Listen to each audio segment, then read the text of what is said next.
So I'm going to pick up on this green finance piece, Sop, and I'll probably want to kick it off with you. So it seemed from what you shared, and I think you shared some numbers, 40 billion in investments in green finance and so on. But in general, do you feel in the area of ESG investments, do you feel there's enough going on? And are there, especially in Asia, markets that are relevant to us? And what more could be done? And do you have any examples of some leading examples that we could follow? I think the fear is greenwashing. So I think the fear is that we can always call everything green and call them and watch them as a green and redefine everything that becomes green. I think generating a math to match the numbers is perhaps people will normally tend to do it, and this is what called greenwashing. Well, that's what they call it. But I think the reason I think enough is not being done because there's an underlying commercial implication. Because you cannot, there's a market reality. There's an argument, I think the report which has come from Oxford University, which shows that the ROI from green investment in the energy sector is 3 times or something more than a conventional energy investment. So there are examples, and the Oxford report which has come out is a good reference point to look at how the business of green is really panning out. The growth of solar panel, in fact, Al Gore in his speech at DBS talked about in the US, the fastest growing job are technicians who are in the business of installing solar panels.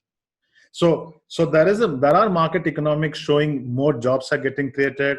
There are examples showing that a green investment can give a better ROI or maybe comparable ROI, but that's few. I think there has to be a much more widening of at every possible sector and a reconfiguration of business models, business products and services, perhaps with a better technology to improve the ROI of going green. Once we get into that process, I think the investment will naturally flow in. And I spoke about a gap of $200 billion. It can go bigger. I think the DBS number over till 2030 talks about $3 trillion new investment opportunity. That's the number, if I'm not mistaken.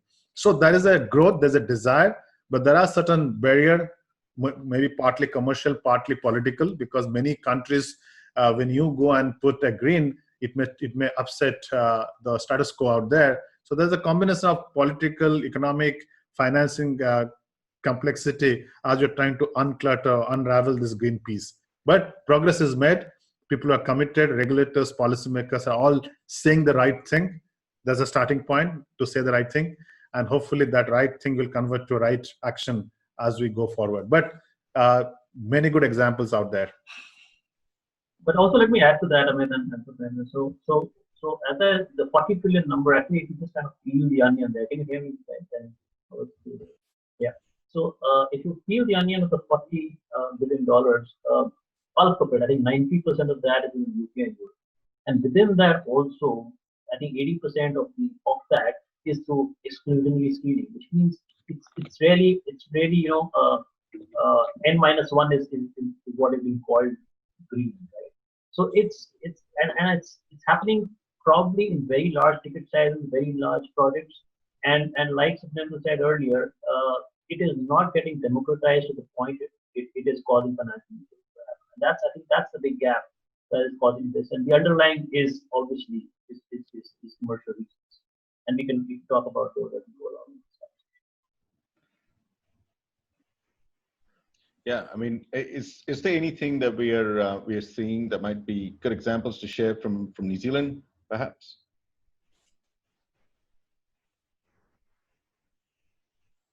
Yeah, look, I think there are countries that we can learn from each other in terms of what we're doing in our own spaces. I think to start with, the Singapore Stock Exchange made reporting by all listed companies of sustainability a requirement in 2016, and I believe that it's now a compliance requirement, so it must be done. Which is brilliant. We haven't quite got there in New Zealand, It is some guidelines have been published in New Zealand for listed companies to consider, but it's nowhere near the mandatory status that it is in Singapore. But look, on the flip side, I think there are, we are the Ministry of Business and Innovation and Enterprise announced late last year that our default KiwiSaver retirement scheme providers had to remove fossil fuels from their funds, which I think is a step in the right direction. And while we're still moving through how that's defined, I think it's really exciting in terms of the mandate that's come out of our government, to suggest to the market that it's not just a nice to have, but that we are moving to make it a requirement. So look, I think there's lots of opportunity in this space for both countries. And I think, with everyone getting on board, we'll move a lot faster towards these goals. Just to build on what Leanna said as well, as I think those directed obligations and the reporting obligations around disclosure of your climate risks and other risks that you would attach back to sustainability, I think is quite key to solving that, that wicked problem that Salt was describing between the political, the commercial, etc. Because I think, if anyone who's in a sort of a highly regulated industry knows that the compliance agenda gets priority. And you've seen that with things like in New Zealand when health and safety changes have come through, when you see it around responsible lending and good culture and conduct, that actually when there becomes a material risk issue for the board of directors, it becomes a priority, and priority drives investment. So I think those jurisdictions that are sort of saying actually you've got to disclose your risks, that dissemination of information and that transmission then kicks off a cycle that ultimately leads to more investment. And I think you can also see it not just from a regulated standpoint, but if you look back a couple of years, BlackRock, so large, private equity firm, also sending out to all of their portfolio companies and saying you must adopt ESG principles. It will be a part of their governance framework for all portfolio companies. And you've seen many other investment managers adopt a similar standard. And so you're sort of seeing it on a voluntary basis. People really recognizing and saying, actually, these are fundamental risks, and we need to apply, and they can no longer be hidden. That's no longer adequate. And so we've got to therefore sort of apply a commercial lens to that. So I think, it's a big gear. It takes a while for that to sort of turn and translate, but I think there's a lot of momentum building. Yeah, and I think also, Salt was talking about, some of the figures which are fairly significant, but you go back to 2010 in the UK, and then you sort of fast forward to 2019 when they did a piece of research. $92 billion was invested in clean tech in the UK alone. Significant investment. Yeah, one would argue the first country in the world to actually create the Green FinTech Bank, or GIB as it's obviously now known. But equally, actually, it's a shift in mindset and a little bit maybe in shift in cultural thinking, that the younger generation actually rely on the return on their investment. It's actually where's it been placed. And if I think about 2 or 3 years ago when we saw the output from the Panama Papers, there were certain jurisdictions around the world actually that came out fairly well, and New Zealand was certainly one of them. So I think we're at the precipice, and dare I say something fairly controversial, I actually think that the global pandemic was a bit of a necessary evil to really accelerate our thinking about what the future actually looks like. You see a change in places like Venice, you see smog being lifted from cities, and clearly then there's the appetite of what could we be doing, but more importantly, actually, what should we be doing to invest actually in the long-term future of the planet? Because certainly some of us on the call won't be here to see some of these changes, but we certainly want to be part of the discussion. So it is exciting. It's taken something fairly global to put it on the map, but we're here now. The conversation is flowing, and as opposed to my point, let's just go on and do it. Because to Leanne's point, some great opportunities out there, I think, for both countries. Yeah. So just for the benefit of anyone who's joined now, we're in the panel session, and just wanted to do a quick intro of the panelists again. So we've got Anand Ranchor, who's the head of innovation from Kiwi Bank. We've got Sapnendu Mohanty, the Chief FinTech Officer for the Monetary Authority of Singapore. We've got Liana Cohn-Hardy, who's the founder and CEO of Finapster, an innovative app that actually allows you to make the right choices as a consumer. And you've got Dave Rouse, who's the founder and CEO of another very innovative business focused on driving sustainability choices, Carbon Click. You've got James Brown, who's the GM for FinTech New Zealand, and we're also joined by Dheeraj Chaudhary, who's the principal advisor for FinTech with Ecosystem, and a former CEO of one of the applicants for a digital bank in Singapore. So just, it was really interesting to hear the conversations around the top end of the pyramid, which is, institutions and their accountability.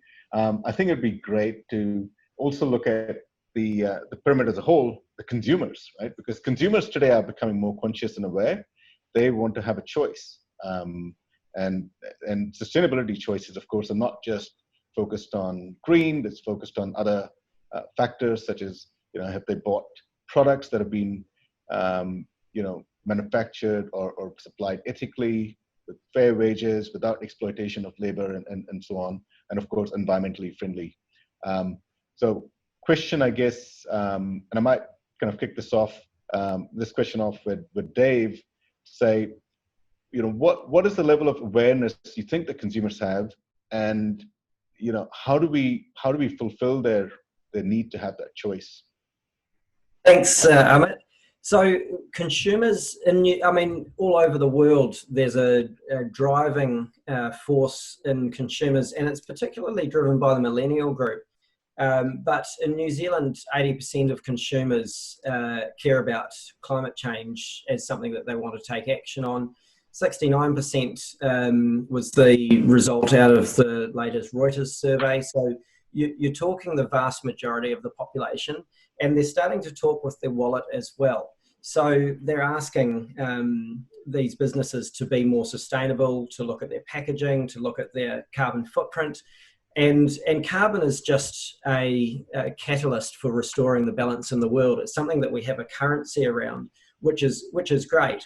But they're actually driving this change, which is stemming up to director level, and that kind of complements the shift that we need at that director level. As Anand mentioned, we've got in New Zealand, for example, climate risk is seen as a legal risk to directors, not including it on their board agendas. So when you've got these driving forces plus your market, the overwhelming majority of your market starting to make financial decisions or want to make financial decisions based on your environmental impact, that's really powerful. In New Zealand, we're a bit lucky. It's part of our DNA. We've lived quite a sustainable life cycle. So we tend to be able to teach other countries around the world how we've done that. And I see us as having that opportunity to share our learnings with the world and help them on this journey. And look, I echo that sentiment from a responsible investment angle as well. There was a Morgan Stanley survey, they call it Rich Thinking, and the outcome of that survey discovered that 84% of women not wanted to invest responsibly, not in the way that all the sin stocks, they call them, were removed, but they actually wanted to focus on companies that were doing good. And this is echoed by, they found 67% of men as well. So, the mentality and the desire is there. I think it's just really being able to provide the tools in order for people to be able to do that is really key. So that sort of comes back to Anand's point around, what enablers can we provide to enable people who want to make these conscious decisions. And look, I think, one of the keys while we are able to think about this while we're in development is, perhaps setting some expectations around, the measurements we want to see and how we want to monitor them. I think one of the biggest challenges at the moment, and we've probably all seen them, is the discrepancy between what people think is important. And there is obviously that results in disparate data, which makes it obviously very hard for people at the other end, the consumers, to be able to compare apples with apples. And so, that does result in that perception of greenwashing where, if we are able to sort of standardize some of the metrics that get measured and really help people understand how they can measure it, then I think, there's an opportunity there for people to, at the other end, say, okay, well, I understand the inputs now, and therefore I should be able to understand the outputs. And I think that's a real good opportunity for us at the moment while we're in development to be able to approach some of these issues. If I can step in here, I'll give an example. And it's a little bit of a different take on this question. Right to the crisis, there was an example from India, from Gujarat. There's a bank called Seva Bank. And for many years, they've been promoting something called community banking. And basically, instead of people going and traveling to large cities, burning fuel and creating more green impact on large cities, the jobs are being created and developed called women self-help group. So essentially, women in villages, small town, building products, community connectivity, community banking, and they're staying back at the home and they're building product which is largely sustainable products. And during the crisis, that bank actually had a 3 times increase in bank deposit. Where every bank during the crisis had withdrawal, they had an increase in deposit because they had a capacity in the villages and the small town. They were actually producing masks because as capacity, there was a certain capacity, they could actually pivot to products and services, which was a necessity for that period of time. So having a very, very thoughtful community banking, community development, bring jobs back to very small towns and creating that capacity, to me, is a combination of sustainable banking, green banking, and a long-term resiliency into our society and our system. So there are examples which, and all these women had a sustainable pension plan. So even though the crisis, they didn't have to go anywhere. They could dip into their emergency pension structures to receive some money to sustain themselves when things were not going well. So there are examples which can be taken from countries which may not be looking like New Zealand and Singapore, but we can take some of these principles and adopt them in our own respective countries. Yeah, and I'd follow on for that. I mean, that is a great example, and one I can bring to the discussion. This was back in my days when I was the deputy chair of Transparency International, and although technically you'd argue it's not necessarily financial services, but completely as part of the supply chain was actually impacted. It was an organisation called NZ Uniforms, and they sourced a lot of their materials actually offshore. And they were very, very ethical in the way that they manufactured their product, the support that they actually give to the workers, and all of that nature. After their due diligence and working with a said organisation for a period of time, it actually came to light that they weren't actually as ethical and they weren't investing back into the organisation equally into their employees and to the staff. So they had a very difficult decision to make because they're an organisation that manufactures goods. And obviously they've got timelines and deadlines, obviously from a customer perspective. And they made the decision to actually go out and actually halt manufacturing and go back to all of their customers and advise them that they would not deliver the product to them. What they would do is actually source a provider that they felt met the requirements of their ethical standards. Now, fairly challenging thing to discuss around obviously a leadership or a board, but what they actually found that every single customer and the orders that were already in place stood by them and actually supported the bravery of them, that actually they committed to maintaining not only their standards but their ethics in working with other providers around the world. So I think back to Sup's point that we've got great examples here in New Zealand, but equally we should also be looking around the world of the types of things that we can adopt and we can implement fairly quickly. Yeah. And look, I think that is one of the key driving principles, if I can say so, for the Singapore FinTech Festival, is to look at innovation that can actually be leverage cross-border, drive collaboration, and actually achieve a much greater impact for humanity in general, outside of course the big commercial focus as well. So I like this example. Sorry, so you're on mute. By the way, Amit, I just want to push back on this mental segregation of tech for good and commercially good. They're all same. They're Yes. all same. They're all same. They're not different. We just have to think differently. Sorry. Good point.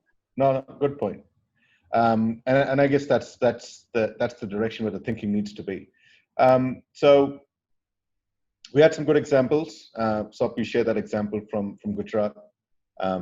And I guess the question for the panel is, how do we take some of these smaller scale sustainability initiatives that we've discussed and create more consumer awareness and demand, and then how do you make it real? How do you correlate it back to the mainstream economy? Any thoughts on that? Anyone wants to take that very wordy question? Yeah, so let me just set the stage from how I think. So I think all of us are pretty much in agreement there is enough and more funds chasing the ESG mandate, and there is no dearth of funds chasing. We've got the tech ability, the digital ability, and proven it over and over again. There's enough of those examples. There's consumer interest because this whole millennial segment is, as I studied some courses, the propensity to invest in ESG related or inclusive products was already there. But I think one missing link, as I see it, and I'd like to discuss this here, is how do we actually bring all this back into the real economy? And that's the part where it kind of is a little fractured. And I'll tell you why. I'll give you an example. I was running a P2P business earlier for SME, right? Now, investing or lending to an SME segment is one of the ESG goals, right? It should actually it should have a double bottom line impact, right? The point is there is no real economy fit where you can get recognition of a DBL. How does that metric get absorbed into the mainstream, and how do you get a financial benefit out of that so that your cost of operation comes down and hence you can then continue serving the underserved segment? And just to take that example of Seva Bank, like you said, so if they were to get the financial benefit in terms of cost of funds, delivery, etc., lower, it becomes scalable. Right? I think that's the missing link in this entire FinTech / green sustainable ecosystem. And it'll have to be a mix of taxonomy, it's a mix of access to global VCU markets, recognition of TBL, making a metric which is absorbed in mainstream and the digital banks that are coming up, whatever these are, but there has to be a plug-in into the real economy. I can probably add to that as well. I think carbon is quite a good example of where this is heading. So we've had the enablement with open banking and digital banks to actually, you've seen an example that Anand mentioned, like Kogo, which is using the data from open banking to actually give you a carbon footprint from your transactions. Now, although the accuracy is still wanting at the moment, we're certainly heading in that direction where you can attribute the number of kgs of carbon associated with an activity or a spend to a price associated with that as well, which can help to influence those decisions. And at a business level as well, maybe one day compliance at a business level, and some businesses do have to comply already to the various emissions trading schemes. That can be priced into the decision making, and that's a really good lever into other similar currencies. So if you look at what Green Collar are doing in Australia, for example, they're the largest carbon supplier in the APEC region. They're also pioneering something called Reef Credits, which is where they look at the restoration of the Great Barrier Reef and the impact of development on that beyond just carbon. So that comes to a point where these credits are tradable. They have a value to them. They're like a three-dimensional currency. There's a quantity, a value, but also a wider qualitative value to them which people can decide if they want to support or not. So when you're planning a development or something, you can cost in the wider environmental impact. I see that as being the way forward, because if you see that working effectively, you could build in all sorts of social and health benefits as well. And you're effectively pricing like an end-to-end life cycle of a product. You're effectively pricing an end-to-end life cycle of wider effect of a service or a business transaction. And yeah, I mean, I think that's the new capitalism of tomorrow, is not just looking at profit as in pure money, as we have of the past. But I think, you know, profit in the future will include things like what's our environmental impact, and where a company does have some sort of impact, it will affect their bottom line, but in a way that we can associate it in a numerical value. And I think that's a really exciting place that we should be heading towards. yeah, I mean, all I was going to say is data. So if we think about New Zealand's actually one of the most connected countries actually in the world.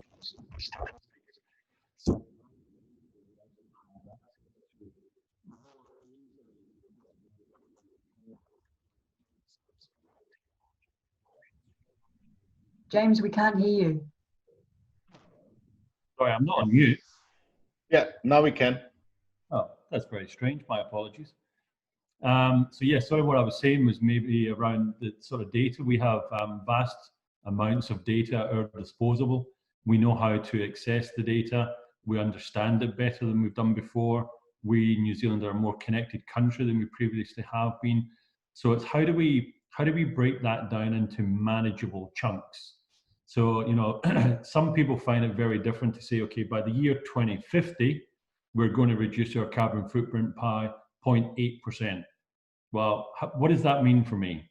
So because we actually now are actually on our devices more and more, then there's applications, there's various mechanisms and tools out there that actually bring it to life for me as an individual, which then gives me the ownership of it, of actually that I actually can do something on my own, knowing that I'm actually contributing to the greater good. And that actually becomes a little bit of thing. I actually use it a little bit like going to the gym. You weigh yourself on Monday morning, and when you weigh yourself again on Friday, you've seen an improvement and you're quite excited. It's the same sort of context. So when you look at your sort of, let's call it your carbon footprint on the Monday, but through your activities and everything else on the Friday, you've actually made a difference. And then you extrapolate that out to your friends, then you do it to your society, your community, your country, and then around the globe. Then fundamentally, we're actually moving very swiftly towards what we're actually all trying to achieve. So for me, we talk about years ago, data becoming the new oil or the new gold. We now have the opportunity to actually fundamentally use that to actually address some of these huge issues that we're facing into right now.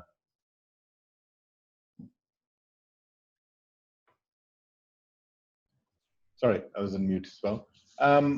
So look, we've had I'll probably come back to this topic that around green and so on, but I also wanted to cover off some of the other sustainability issues, and you know, we've touched on those briefly. You know, inclusion. You know, we're living in very interesting times, right? Because on the one hand, we've got this aging population who admittedly actually have become a lot more digital savvy in the last 3 months, at least much larger proportion than previously. But in general, we've got an aging population. How do we ensure, and Sob referenced this example from Gujarat around micro pensions and so on. How do we ensure financial inclusion and security for them? At the same time, you know, we have a completely new breed of the next generation. Those are digital natives that basically make decisions based on social media. You know, and so we've got this dichotomy in terms of the generations that we have and how digitally inclusive they are as such. But in that respect, what do you think we need to be doing, or could we be doing more to gear up the aging population with respect to financial inclusion and, of course, financial security for themselves? I mean, I know, Sop, you'll jump in here. You'll have lots to say. But I mean, very quickly, I mean, I'll give you a quick example. 2.5 weeks before we went to lockdown level 4 here in New Zealand, I interviewed Anand's boss, Steve, at KiwiBank. And one of the questions that we posed was the non-acceptance of checks moving forward. And Steve gave a really good reasoning behind why that would actually be the case. However, fast forward 2.5 weeks, we're lockdown level 4 and almost became a bit of a moot point. But the situation is that actually KiwiBank was already in that sort of partway through that journey in the transformation of their customers from, let's call it, analog to digital. And they've taken quite a responsible role of what I call the duty of care to take people on the journey. It wasn't just actually that on Friday, we're not going to accept checks, and on Monday, you just have to use this technology. So that's a societal thing. And you mentioned there, Amit, that we, in certain parts of the world, the aging population, and actually what we've got to be mindful of, that we're actually living a little bit longer. And actually some of that wealth won't necessarily actually fall down to the kids. It may indeed actually bypass the generation and fall to the kids' kids. And the way they think about society, climate change, ethical investing is going to be, again, very different to the way that we think about it right now. So we have to have that really sort of open and honest conversation about what we should and could be doing right now to actually help them adopt to new digitized tools. We've already talked about some of that earlier on, but being very clear, I suppose, in what the ask is, and then providing the products and solutions that they will indeed want to adopt at that point in time. So I think we're on that little bit of a precipice, but equally quite an exciting opportunity. So just adding to that, what James spoke about, let's get the numbers right. So we are looking at by in the next 20, 30 years, a close to $16 trillion pension gap. That's the big number, headline number. And this is with the best optimistic our return on the pension investments we are doing today. So the numbers are quite large, primarily driven by the growing old age population. So you need a lot of money to sustain the population, which is going to extend the life to another 20, 30 years. At this current state, we don't have capacity, not the financial resources to fund that need as it stands today. The second thing is the economic backbone of many countries are SMEs. And the people who work in this micro SMEs, I don't have a better way to say it, they work till the death, because there's no way the moment they stop working, everything stops. You can look across different countries, examples where they don't have a plan of retirement. They don't think, there's nothing for them to think I will stop working and I can live off my rest of my life from a social security safety net. That doesn't exist in many countries. So these are the real challenges. We have always looked other side. We think things will get away, but it is just growing. It's just growing and bigger. It's going exponentially. There are many thinkers, strategists are thinking about how to address this problem. While in this panel we can't solve that problem, but at least I can share that large part of this likely feasible solution will come from distributing the wealth disparity today we have, and it has to come from a very different economic construct of democratizing the economic participation of people from a highly concentrated. We get so excited about FANG and all the acronym we give to large corporates. How do we expand that to a lot more people who can participate in this economic growth? And hopefully that distribution of wealth will create enough financial capacity for us to able solve that long-term gap in supporting the retirement age, from covering from health expenses, living expenses, and to your twilight life, where you got to find a healthy way to live your life till the end. So there are these challenges, but it has to come through very different way of architecting our economic construct. And I strongly believe that this idea of pushing economic activity to the villages, to the small town, to women, deep into their home, will help to distribute some of this opportunity to a wider set of people. Yeah, I would agree. I mean, again, deeply embed this into community, I think, is one way that we're definitely going to tackle this. And even, I mean, you know, where's the stress testing that we're doing at the moment around things like the gender pay gap? Now, you might ask, you know, why am I talking about the gender pay gap? But the reality is, if we're statistically seeing that 18 to 24-year-old females are not investing in their future, and then we actually add in the gender pay gap, what does that look like in retirement? It's huge.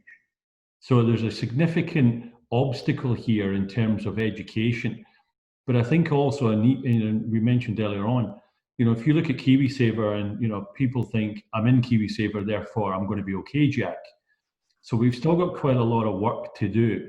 But in New Zealand, we can sometimes default to the long-term financial plan is investment in property.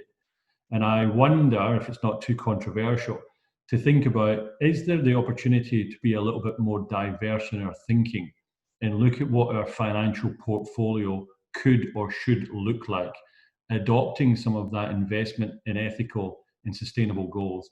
Just a point, just a view. And I just want to summarize it as a community banking. In fact, if you look at Raghuram Rajan's latest book, The Third Pillar, he talks about there's a financial system, there's a market, there is a policy makers, and we need to have community. We need to bring the third pillar into this discussion, how to build a stronger community, because community can respond to crisis better than anybody else.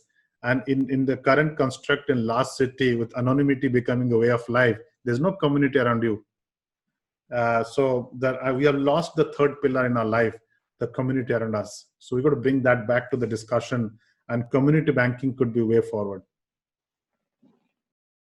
I agree, and I do wonder if you know, our traditional approach has been focused, you know, around financial education, which not everyone can engage with. I think there are opportunities for different ways for people to engage with their investments, with the way they manage money, you know, to get them more involved and to get them thinking about things like retirement before they turn 50.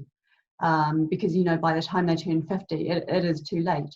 You know, they need to be thinking about it when, you know, when they're 20 or even younger. And I think, you know, there are ways that we can engage them.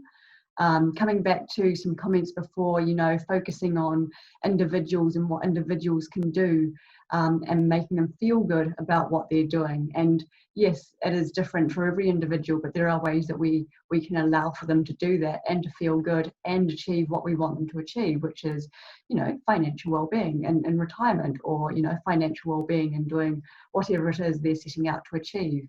I think there are opportunities there. And that's what we're looking at with Finapster as well, is to enable people to be able to invest in a way that's aligned with their values, as a way of engaging with them.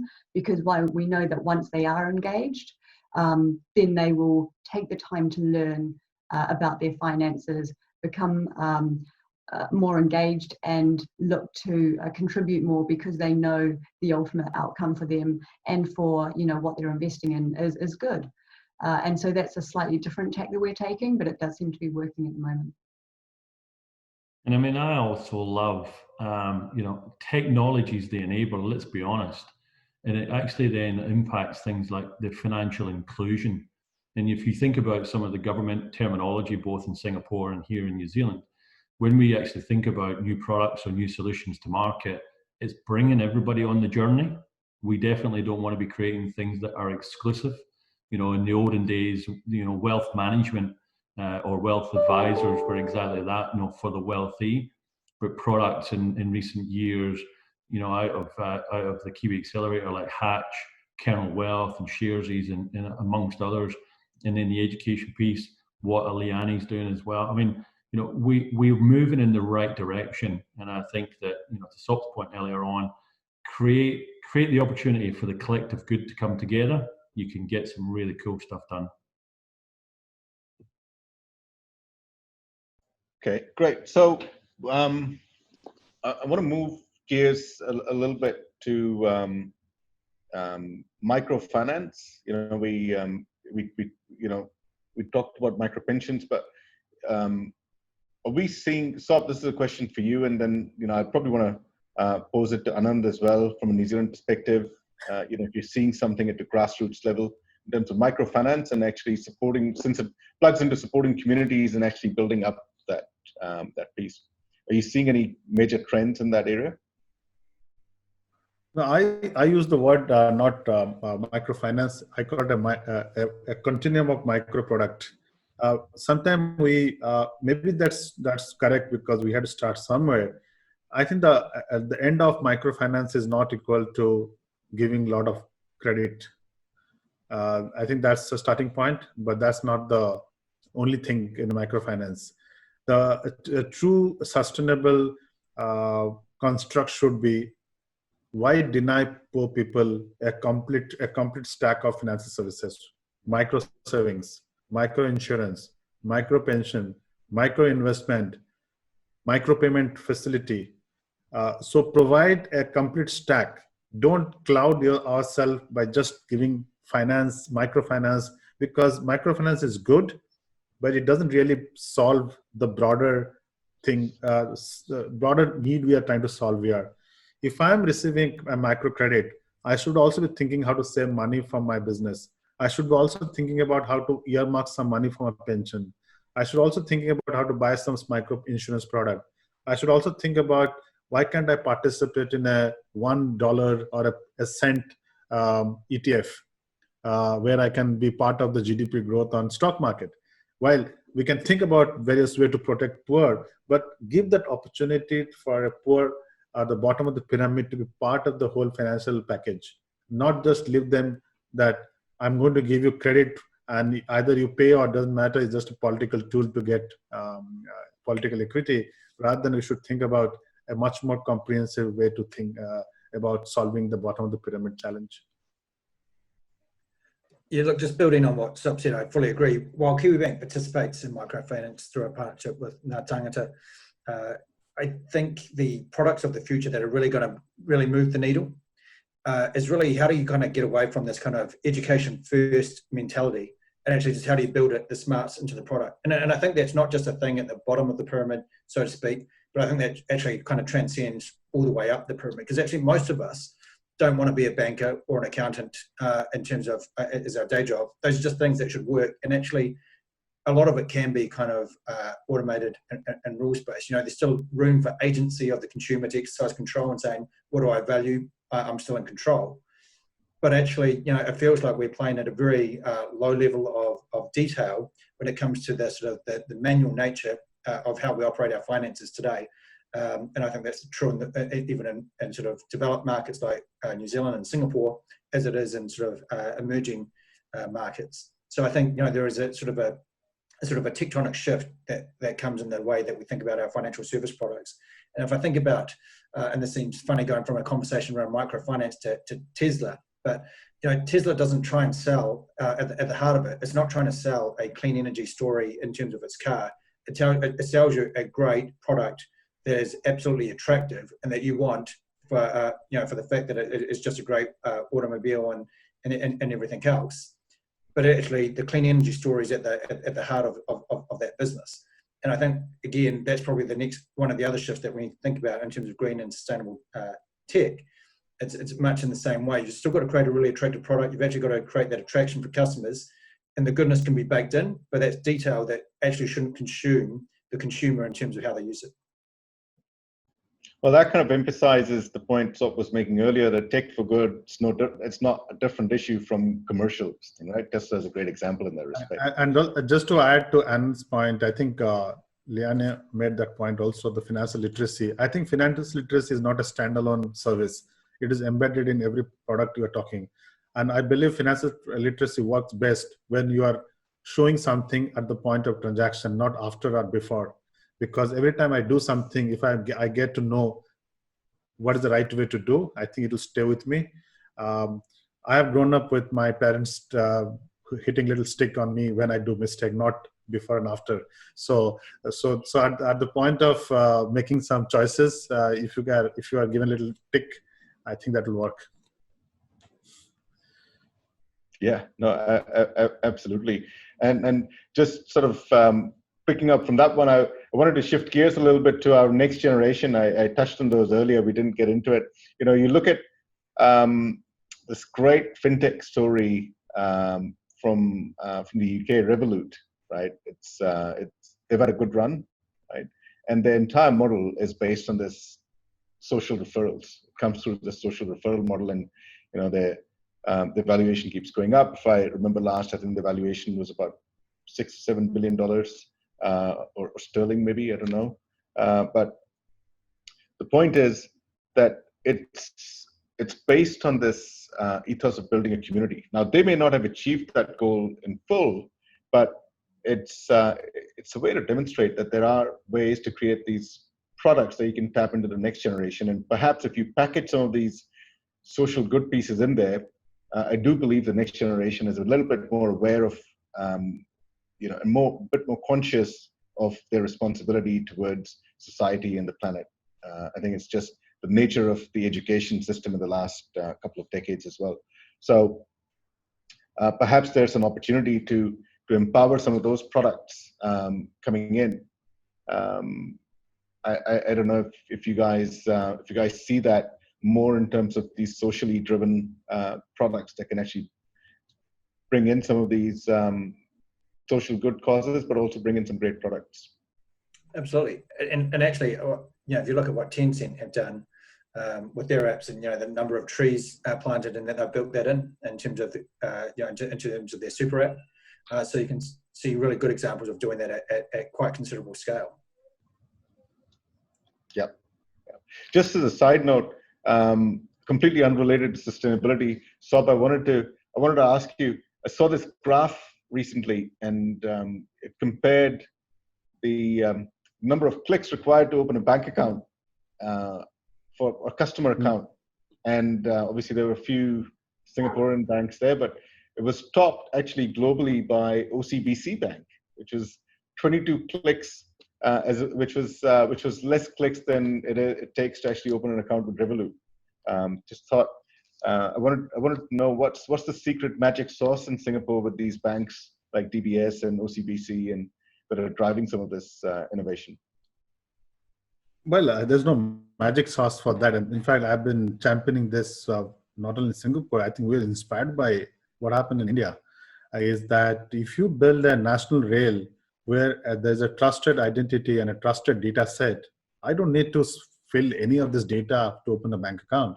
You just need a click, which validates who I am, and it gives, and on a second click, give me a consent to pull all my trusted data from the government database. My bank account is open. So there cannot be anything faster than that. Today, the problem with a lot of this market that to open a bank account, you have to prove who you are with some 5 documents. Then once you prove who you are, then you have to prove all the data you are supplying as part of your account opening process through evidence and all this thing, and that makes the process so complicated.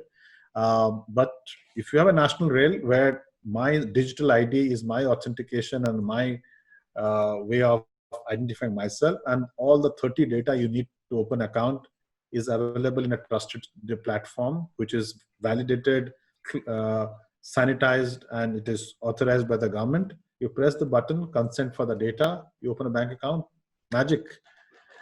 So it's magic in the sense of many people, but it's not really any magic. It's just a simple construct that if we truly want to build a digital economy, it has to run on digital rails. It's as simple as that. You cannot run a digital economy on a physical rail. It's not going to work. Just to take an example forward, I mean, why restrict, and I'm thinking as Blue Sky as everybody else here, why restrict ourselves to just the national account opening? When I'm traveling to another country, or my daughter's going to study in another country, she wants to open an account, let's say in New Zealand, why are we only talking business sans borders? If we data sans borders, we can data corridor that cuts across Singapore and New Zealand, for example. Right? So that could probably make the magic and offset the cross border. Yes, and ultimately the real beauty comes when each of the stack are connected, trusted, and that's where policymakers have to agree on data policy, data exchanges, interoperable standards. And once we connect, there's a domestic rail and we connect the international rail. So any plane landing in any airport don't have to figure out the construct of the airport anymore. So I hope anybody lands in some country don't have to figure out how to do a bank account opening, because you are carrying your national identity and national data, and it can be accessed by any jurisdiction, and you open a bank account. So as the airlines industry have standardized so much thing globally to just make travel so seamless, because of the airport standards, the IATA standards for landing, the procedures, while we have taken it for granted. Imagine every day a plane lands in so many different countries and the pilot is seamlessly giving us an experience all the way till land in the airport, get out of the immigration. It's quite fairly well organized process we just taken for granted. I think data has to reach that state of seamlessness through cross-border agreement. Agreed. Absolutely, I agree. And I think, open banking is a good first step in that direction, because what you talk about, SOP, is incredibly complex when you're talking about data across borders. But, in the age of data, having banks open up their own data sets and making that available, back to their customers, but also B, to those people who can, add value to that data and provide the customers, a service that the banks can't currently offer. I think that's a real good step in the first step in that direction. Yeah. So yesterday, SOP, in the session that we had around the DIPA, digital trade, and referencing the Digital Economy Partnership Agreement, and we were talking about digital trade. One would imagine that this digital infrastructure you talk about, and Dheeraj referenced, it doesn't necessarily need to be limited to national infrastructure. It needs to be leveraged internationally. Digital trade, I would imagine, is going to be a big enabler of various sustainability goals. Right? There are a number of areas that can tick the box. In simple things being driving e-payments, driving e-invoicing, paperless invoicing, less sort of. We're not going to be traveling as much in the short to mid-term. We know that we're not going anywhere. So it requires a whole lot of trade to be done digitally. Do you believe that there's more that can be done in terms of that trusted data and that whole piece around digital trade? Can that become a big driver of some of our sustainability initiatives as well? You asking me? Yeah. Well, it's for everyone, but I thought I think Dheeraj spoke about the business as border. I think that's the primer for getting there. I think for the panelists here and for the people who are hearing this, the best outcome would be, as I mentioned yesterday, a small-time producer in New Zealand is talking to an importer in Philippines or in Singapore, and both the people are matching each other in a digital open platform, and they see that there's a price point, there's a product match. They agree, yes, and the moment they agree, the product is shipped out of the location, and the whole financing, logistics, certification of good, custom clearance comes as a digital stack which you just subscribe to.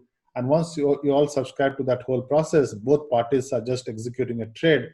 And this whole thing is happening for two parties who don't have financial resources, and that connectivity and the networking or that understanding of how to move goods from A location to B location overseas if you're small. So what goes behind is a lot of digitization of many parts of a trade. And each of them have massive opportunity to automate, to digitize. And there is a role which is evolving, is building what you call as digital assets, which smart contracts. I spoke about in some of the forum about 2020 will become the year of blockchain for trade finance, primarily because a lot of this complexity of moving trade across border has to do with the ability to merge two essential rail. When you do cross-border trade, you move a good from location A to location B. That's one set of process: logistic clearance, custom clearance, letter of credit, and all these things.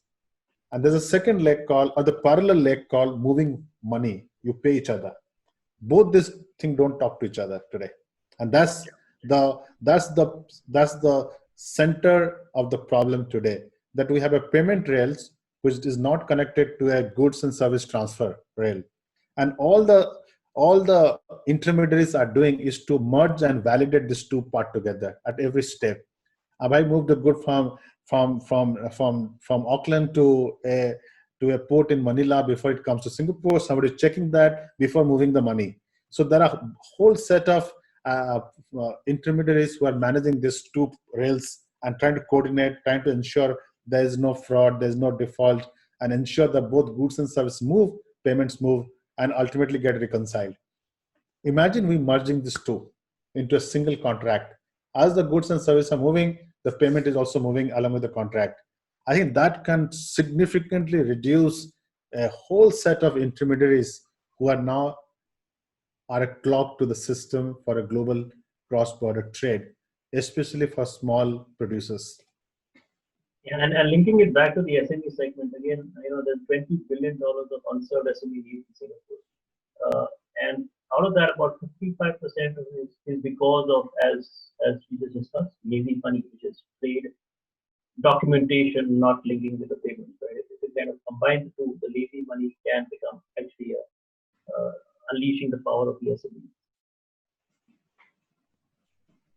Yeah. So just as we, I want to pose one more point to the panel before we open up to a couple of questions from the audience. I wanted to ask. We touched on blockchain. So Plindy just touched on blockchain, and I wanted to ask. And we started off this discussion with the various sustainability goals that we have. I wanted to understand whether blockchain is going to play a greater role, and is it going to be, is it really going to help in creating greater traceability around issues of sustainability, but also fair wages, ensuring that we know that you address issues around labor exploitation and so on. Is that going to become is that going to play a very significant role? I think the blockchain by design has got elements of solving this problem. In the idea of distributed processing, it reduces a lot of dependency on a central party, and that helps in unclogging a lot of this problem in the supply chain and anything we do. Even the green finance, having a distributed, trusted data set or provenance of the system is part of the DLT construct. How to prove that the data is trusted. So there are elements of blockchain which will go in facilitating this new construct. However, I would like to say that something we are missing in this puzzle is the network itself, and the growth of 5G network is the last piece of this puzzle, because you can smart contract, you can code all these things, you can digitally convert a lot of documents, financial assets, and bring it together, but you need a highly efficient and a optimally processing bandwidth network, and that answer lies with the 5G network. So as countries are putting the 5G capacity as we speak, it comes beautifully at a time where the distributed processing, the complexity of a smart contract, and the processing horsepower to bring it together gets solved by a 5G network. So 5G becomes that last mile enabler of a distributed based technology, which is processing while not depending on a central party clearance at every step. Completely agree. Yeah, and I suppose what I would say there really is adoptive, is in terms of adoptive technology.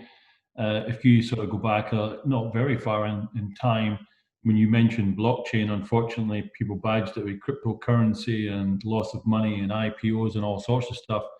Whereas I think what we're seeing now, it's more around what the technology actually enables.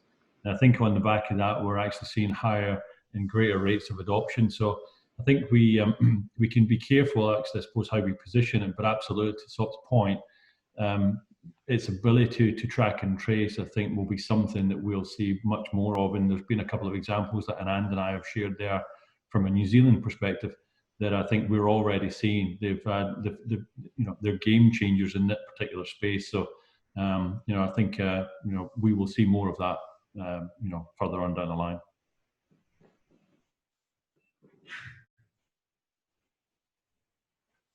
I think also from my perspective, in the carbon market, where you've got a three-dimensional currency, where you've got a quality element as well, which the voluntary market is paying a lot of attention to, the opportunity to distribute your validation process is a really good use case for blockchain. So if you have small scale projects that you want to have approved by multiple people that can do so with either uploading images or approving because they happen to be local to the project, that's a really good opportunity to fund those smaller scale projects that can't afford the audit processes or don't qualify for the emissions trading schemes issuance of carbon credits. So I'm quite excited as to what that could bring in the years ahead of us. We're not quite there yet, but I can see this being a real enabler of another level of green fintech. I think that just to add Dave's point, on the carbon credit side, there are already work has been done or getting done where a DLT-based technology being used to capture carbon credit and use that as a tokenized asset to interchange with other assets. So I think and maybe there are further development going the space, because carbon credit, one of the challenges is provenance of the carbon credit itself. How to ensure that they're not they are accurate and they are really the true carbon credit. And if you are trading off carbon credit with something else, I hope you're not trading for something evil. You're trading for something good. So how to ensure that that thing really turns out to be a holistic approach to changing the behavior of people as they accumulate carbon credit, and that hopefully in long run changes the behavior and our attitude toward green financing. Great. So thank you, Sop. A couple of questions that I want to take from the audience. I just want to put them out there. We are running out of time. So,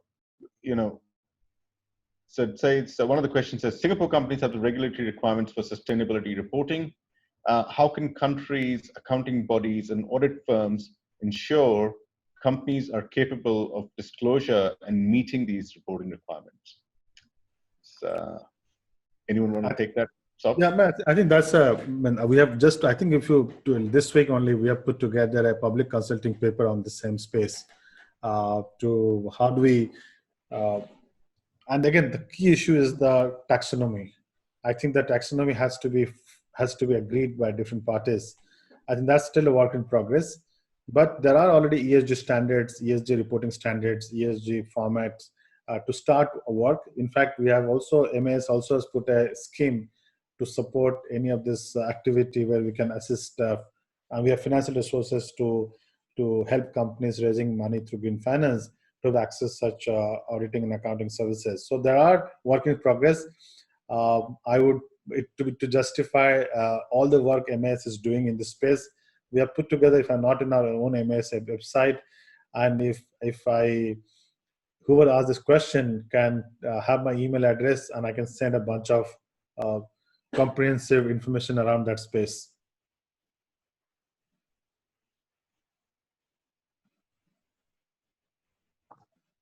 Yeah, and look, I have a couple of comments on that as well. I know some of those frameworks quite well in terms of reporting in a sustainable manner. And yes, some of them are incredibly challenging. I do wonder though, in some instances where companies have been reporting for a while, there is a perception that it's turning into a bit of a tick box exercise, which is unfortunate, because that takes the onus away from have we improved to yes, we've done it this year. And that's obviously not the way we want to go. We want to be able to see that improvement has been made year on year, and you know that the reporting is consistent year on year. And I think there are potentially other ways that we could look at this reporting. So rather than simply measuring our our impact for the year, I wonder if there's a way that we could compete in a race to zero. You might have heard that phrase before. So it's more about the monitoring and making sure that actions are being taken to decrease rather than simply to measure. I think there are opportunities in that space. Great. Can I just close with one last question from the audience? How do we see the banks working with the fintech companies rather than as competition to drive financial independence at the bottom of the pyramid? Who wants to take that? But I think to me, banks will struggle to work with bottom of the pyramid because by design, the systems are costly. So the best way for them to work with the bottom of the pyramid is to get a fintech player who's deep into that system and ask them to plug into a banking system, and they both of them can take advantage of the strength each of them have, rather than bank trying to replicate everything and to solve every problem. So a bank has its own strength, the strength of the financial stability, the whole the deposit base, everything is out there. If there's a fintech which is working on micro pension or a micro insurance, they have a captive audience which they're serving, and they need an asset manager on the back. They can plug into an asset manager saying, look, I'm going to collect all this contribution. Give me an asset management company which can plug into my ecosystem and provide the necessary infrastructure for running a pension plan. Similar for insurance. So they can be the last mile distributor, but they need somebody in the back end to support the back end infrastructure for covering the insurance support or investment side. Similarly, I think there are many examples where fintechs who have already entrenched in the last mile, they need to have an API services, some kind of construct, and they can plug into the banks, and both parties can coexist beautifully. Yeah, there are many examples. I completely agree with Sop, and I think you've seen over the last sort of 12 or 18 months a real growth in the banking as a service adoption by banks who are recognizing that actually they can't be everything to everybody. And this is a great way for them to enable providing all those services that Sop talked about, and simply providing that as an API so that others can go out and provide those targeted services to different markets. And that whole democratization of finance, you see that in markets everywhere, and investing acorns locally, that in Sharesies and Hatch, and saying how do they make those services available. And you can see that in payments and FX. Effectively that's what Revolut has done. And so I think the good thing is that even at the bottom of the pyramid, mobile access and connectivity is still permeating, even in emerging nations, and so that becomes a sort of a key equalizer. I think the realization of this coexistence is coming into banks now. I can recall when I was in banks 4 or 5 years ago. I mean, we used to be paranoid about this fintechs, new digital companies coming in and taking the share of the pie.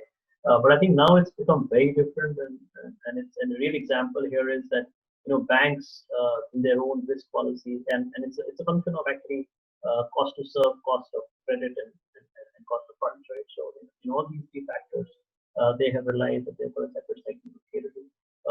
For example, banks do not give loans to SMEs who are less than 6 months old, right? And that's a huge segment in all upcoming economies. And fintechs have taken that space beautifully, and that's where alternate lending and that's a big one. And as soon as these customers or these SMEs grow in size and create a credit footprint, they can migrate to banks with larger, longer collateralized loans. So it's a perfect I think ecosystem that is evolving. If you ask me, could it have evolved faster? Yes, but yes, it's taken its time, but it's heading in the right direction. Yeah. Sorry. All I was going to say, I mean, for me, it's a little bit like an old-fashioned love story. It's sort of you recognise that opposites actually do attract, but you try and resist it for as long as you possibly can.